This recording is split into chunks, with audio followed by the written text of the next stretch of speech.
सुप्रभात सभी को। मैं तेजस्विनी बंसोड़ एमबी पटेल की ओर से आज एक महत्वपूर्ण विषय पर बोलने जा रही हूँ, सरकारी छात्रवृत्ति योजना।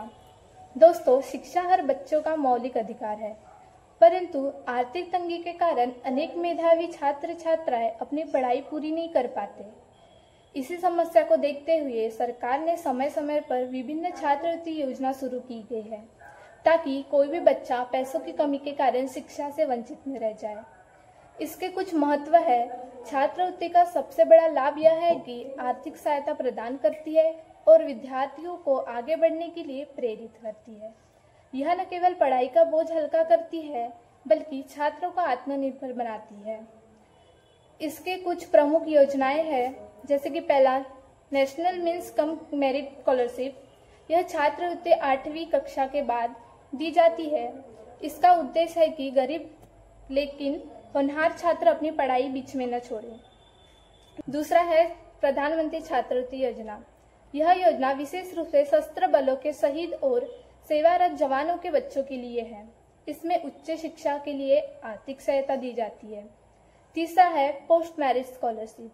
यह अनुसूचित जाति, जनजाति, अन्य पिछड़ा वर्ग और अल्पसंख्यक वर्गों के छात्रों को दी जाती है, ताकि वे 10वीं के बाद भी उच्च शिक्षा जारी रख सकें। चौथी है राष्ट्रीय प्रतिभा खोज परीक्षा। यह परीक्षा आधारित छात्रवृत्ति है, जो मेधावी छात्रों को 10वीं के बाद दी जाती है। इसका उद्देश्य देश में छिपी हुई प्रतिभाओं के सामने लाना है। अभी मैं आपको महाराष्ट्र के कुछ प्रमुख छात्रवृत्ति योजना के बारे में बताना चाहती हूँ। जैसे कि पहला है प्रगति शिष्यवृत्ति योजना। इसमें लाभार्थी AICTE मान्यता प्राप्त डिग्री, डिप्लोमा पाठ्यक्रम में पढ़ने वाले छात्र हैं।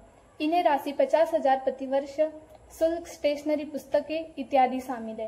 प्रत्यक्ष लाभ अंतरण DBT के माध्यम से मिलता है। दूसरी है स्वनाथ शिष्यवृत्ति योजना। इसमें लाभार्थी अनाथ छात्र या जिन माता पिता कोविड-19 से या सशस्त्र बल में शहीद हुए हैं। इन्हें राशि 50,000 प्रतिवर्ष, डिग्री और डिप्लोमा दोनों के लिए है। तीसरी है समक्ष शिष्यवृत्ति योजना।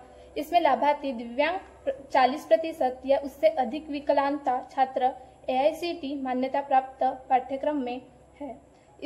इसमें राशि 50,000 प्रतिवर्ष है।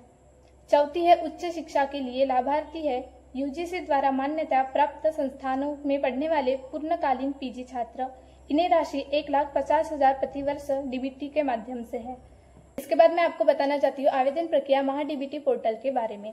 सभी छात्रवृत्ति अभियानों के लिए Maharashtra direct benefit transfer MahaDBT portal का उपयोग होता है। छात्र वर्ग जैसे SC, ST, OBC, सामान्य आदि के आधार पर वे पोस्ट मैट्रिक और अन्य योजना के लिए आवेदन कर सकते हैं। पोर्टल पर नए आवेदन, नवीकरण एवं स्थिति जांच संभव है। आधार और बैंक खाता लिंक करना अनिवार्य है। छात्रवृत्ति योजना के क्रियान्वयन कुछ बता रही हूँ। आजकल सरकार ने डिजिटल इंडिया अभियान के तहत छात्रवृत्ति आवेदन की प्रक्रिया को भी ऑनलाइन कर दिया है। इसके लिए नेशनल स्कॉलरशिप पोर्टल बनाया गया है। विद्यार्थी घर बैठे आवेदन कर सकते हैं, अपनी स्थिति देख सकते हैं और सीधे बैंक खाते में पैसे प्राप्त कर। इसमें भ्रष्टाचार और बिचौलिया की समस्या कम हुई है। इसकी कुछ चुनौतियां हैं, जैसे हालांकि अभी भी कई चुनौतियां हैं, जैसे दूर दराज के क्षेत्रों में जानकारी की कमी, इंटरनेट की सुविधा न होना या समय पर राशि न मिलना। इन समस्याओं को दूर करना हम सबकी जिम्मेदारी है। अंत में मैं यही कहना चाहूंगी कि छात्रवृत्ति योजना लाखों छात्रों के भविष्य को संवारने का साधन है। इनका सही क्रियान्वयन तभी संभव है जब हम सब मिलकर शिक्षा को हर बच्चे तक पहुंचाएं और उनको योगदान दें। हमें छात्रों को जागरूक करना होगा कि वे योजनाओं का लाभ उठाएं और अपने सपनों का साकार करें। धन्यवाद।